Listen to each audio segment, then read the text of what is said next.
When you feel negative emotion, the first thought you want to have is, am I going to put up with this?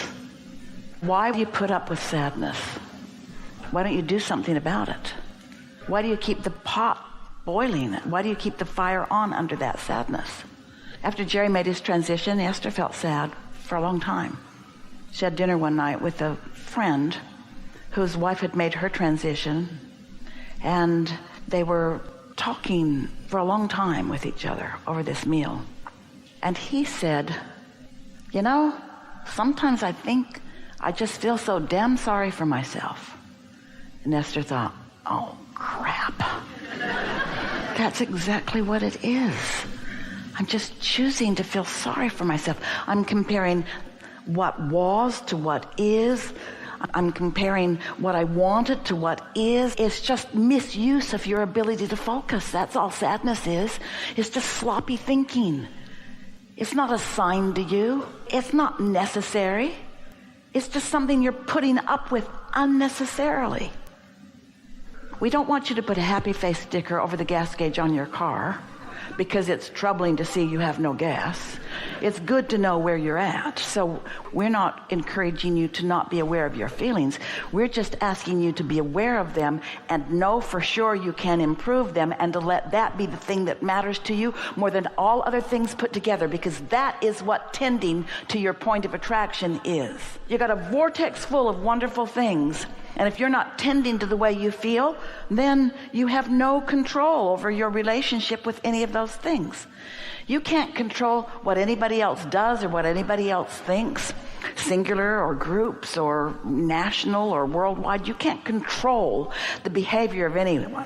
You can control one thing and one thing only, and that's your relationship with your inner being, which is what your emotions or feelings are indicating to you. So when something didn't go the way you wanted it to, at very deep levels, you know, something's really jacked up here. I'm supposed to feel good, and my life is supposed to go the way I want it to. And then you get defensive and you try to explain, well, why that happened, how that came about, who was involved in it, what happened, what went wrong. And we say, we love you so much, but blah, blah, blah, blah, blah, because none of that is taking control of the way you feel. That's just giving a historical documentation of what is, and there's a whole lot going on. It's just stupid to be sad. There's just no reason for it. It's like giving up everything that you want by choosing a subject to feel sad about. And you know what feeling sad is? Feeling sad is you looking at it different than your inner being. You see, when you're in sync with your inner being, you are fully funded with energy and clarity and vitality and all the things that you consider to be life-giving. And when you're not in sync, you feel a withering. And so the not in syncness is thinking contradictory to what your inner being thinks. So 100% of the time that you are feeling negative emotion, no matter how justified you've practiced yourself to be, or how justified your society has helped you practice yourself to be, when you feel negative emotion, it means for sure you are looking at this differently than your inner being is looking at it. Because if you were looking at it like your inner being is looking at it, you'd feel joyous in the moment.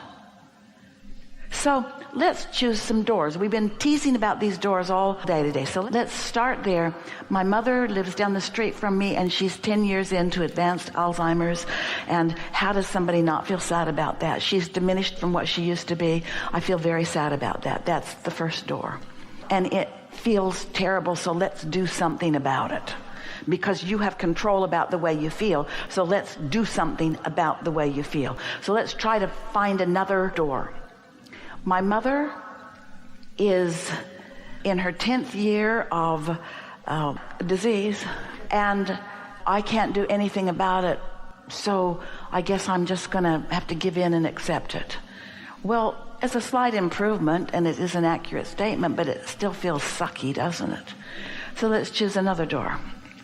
None of us intended to stay in our physical bodies forever. It's a natural thing that we reemerge back into non-physical. And some of us do it easily, and some of us do it more reluctantly. And sometimes things happen that make it easier. Sometimes you get run over by a big fast truck. Sometimes you attract something that causes you to not care so much about things. When Burl Ives, you know, the singer, actor, he's a friend of Jerry and Esther's. When he made his transition, they'd been there visiting. Esther could feel that it was unfolding and felt it in the moment that it happened. And it was euphoria beyond anything Esther had ever experienced before. She felt release, relief, happiness, big time. So she went to her computer and tuned into us and heard him talking to her. She wrote it down. She wanted to send it to Dorothy, his wife. And Burl said, "Hey, kid, it's just like Abraham said." Esther said, "Thank God." He said, "You caught me fast, didn't you?" Esther said, "Yeah, I've been tuned to you." The most interesting thing is that things that bothered me deeply just moments ago are not bothering me at all. In the death experience, there is a release of resistance. Some people have to find another way to release resistance before they can even allow the death experience, especially people that feel responsible, people who have been very action-oriented, who have been wrestling things to the ground and keeping things in order. It's hard for them to let go and reemerge into the fullness of who they are sometimes. And that's what those kinds of things are about. So that's another door. Did that feel better? How about this one? Something hasn't gone wrong. It's something going very right. How about this one? My mama's doing something that we're all doing, and she's doing it in her way. Path of least resistance. Good for you, Mom. I support you in every part of this. How about this? My mom had to do something sort of extreme to not worry. Maybe I don't have to do something quite so extreme to not worry. See what we're getting at? Yeah. There's no right or wrong. There's not one way of living that is the right way. There are endless ways of living. But the thing that is sure, every one of you, without exception, intended to like the living that you're doing. Through my life, I have come to know that I can't get sick enough to help sick people get well, or poor enough to help poor people be prosperous, or confused enough to help confused people become clear-minded, or sad enough to help sad people be happy. Life is showing me I get what I think about, and I'm realizing that everything I want is because I think I will feel better in the having of it. But if I keep needing something to be different before I can feel better, I'm never going to get there. I've got to feel it before I can live it. Because I have discovered if I'm not selfish enough to hold myself in alignment with that which I consider resource energy, I have nothing to give to anyone. Yeah.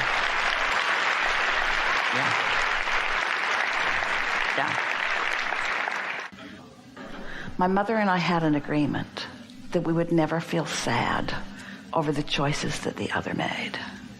I'm just now learning to keep that agreement with my mom.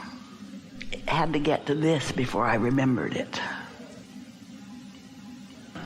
We want to interject something here, because if you can hear this, it speeds things up for you. That distance between where you stand and where you want to be can be shorter. So consider this. Everything is about focus. The law of attraction responds to the vibrational frequency of your attention, of your meaning, of whatever it is you are flowing. Your emotions match it to help you to understand that. If you've been listening to us for a while, you get all of that. But this is the point that we want to make right here. Yes, when you focus and keep attention on something, it's going to come to more manifestation and more and more and more and more.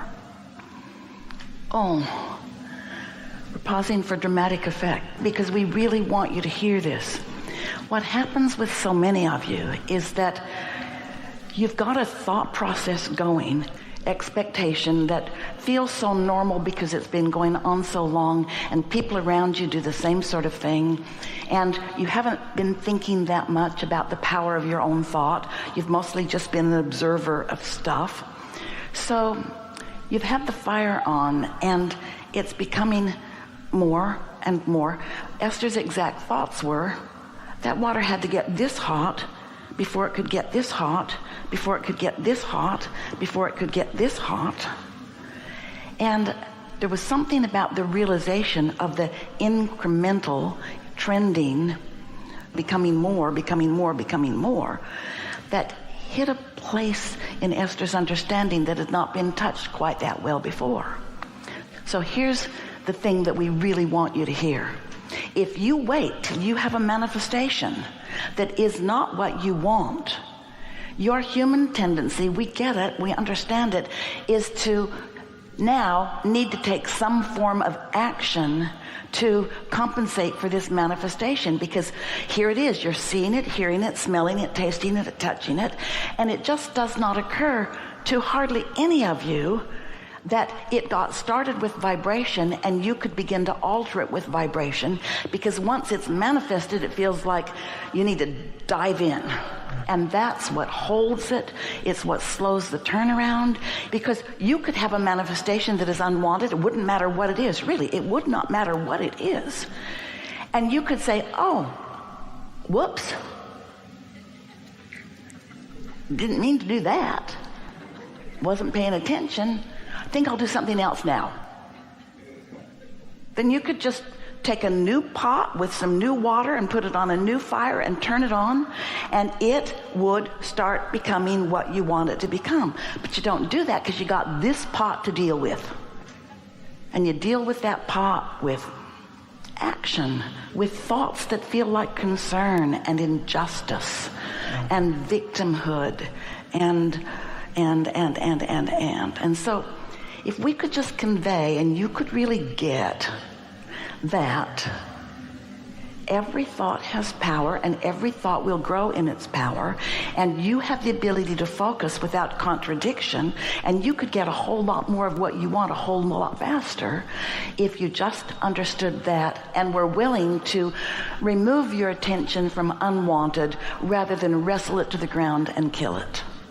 Because when you dig in, when you dive in, and you know what, the thing that you most commonly do when faced with a manifestation that you don't want, or even faced with the absence of a manifestation that you do want, you explain it to death. Because there's a part of you, here's why, here's exactly why. You know, at many levels of your being, most of them not conscious to you right now, but they could be, you came with that from non-physical into this time and space, knowing that you are good and that life is supposed to be good for you. This is bubbling at deep levels of your core, your very being. So when something is off, when something isn't the way you want it to be, you're throwing these fits because you understand at some level that it's supposed to be good, and the fact that it isn't makes you defensive, makes you want to explain it, makes you want to double down, makes you want to explain why you're here rather than where you want to be. And a lot of it is because you're playing to the peanut gallery that surrounds you, because you chose this and it's a good thing, and bless your hearts, we feel your pain sometimes. No, we never do. It's just something nice to say to people. That when you are surrounded by other people who are observing, it's true, they are having observational thoughts about you. And something in you makes you feel like you need to explain to these observers around you why you're standing here in this place. But it causes you to go on and on and on and on and on. Law of attraction will bring you whatever it is that you're offering vibrationally.